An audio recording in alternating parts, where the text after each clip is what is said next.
EWS admission 2024-25 कौन कौन व्यक्ति हैं जो कि इस बार आवेदन नहीं कर पाएंगे और क्या क्या डॉक्यूमेंट्स आपके पास होने चाहिए, इस बार क्या क्या बदलाव हुए हैं, आयु सीमा क्या है, ये सारी जानकारी आपको वीडियो के अंदर मिलने वाली है।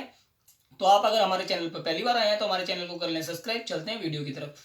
अगर आप दिल्ली के निवासी नहीं हैं अगर आप दिल्ली के निवासी नहीं हैं, आप दिल्ली के बाहर के किसी राज्य में रहते हैं तो आप आवेदन नहीं कर सकते हैं ईडब्ल्यूएस कैटेगरी से और डीजी कैटेगरी से।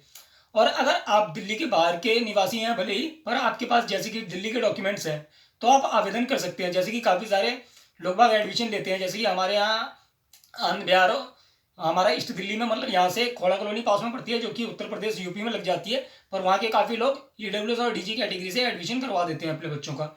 वो किस तरीके से करवाते हैं तो उनका रेसिडेंस जो रहता है, आधार कार्ड वगैरह वो अपना दिल्ली का एड्रेस का करवा लेते हैं।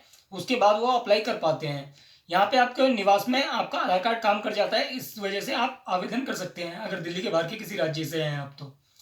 पर आपका जो कास्ट सर्टिफिकेट होगा वो कास्ट सर्टिफिकेट आपका दिल्ली का बना होना चाहिए। अगर दिल्ली के बाहर का आपका कास्ट सर्टिफिकेट है तो आप आवेदन नहीं कर पाएंगे।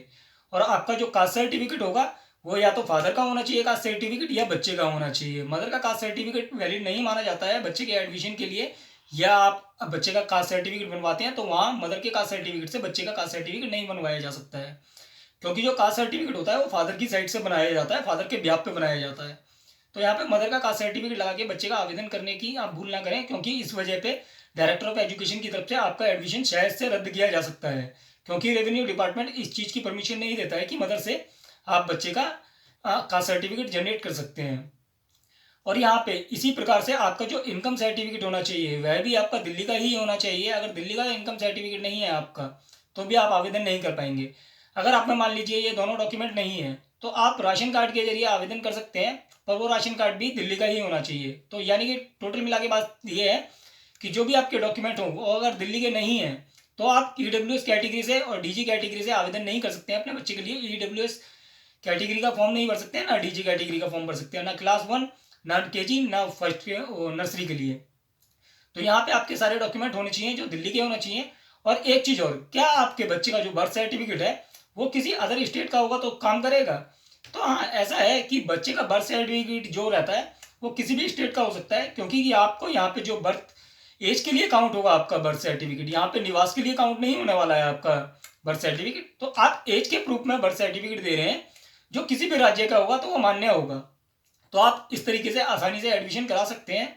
और जो डॉक्यूमेंट्स लगने वाले हैं, जैसे कि आपको पता ही होगा इनकम सर्टिफिकेट, आधार कार्ड लगता है, या कास्ट सर्टिफिकेट के जरिए आप आवेदन करा सकते हैं। और बच्चों की जो आयु रहती है 3 साल से लेकर 7 साल तक के बच्चे का आप एडमिशन करा सकते हैं।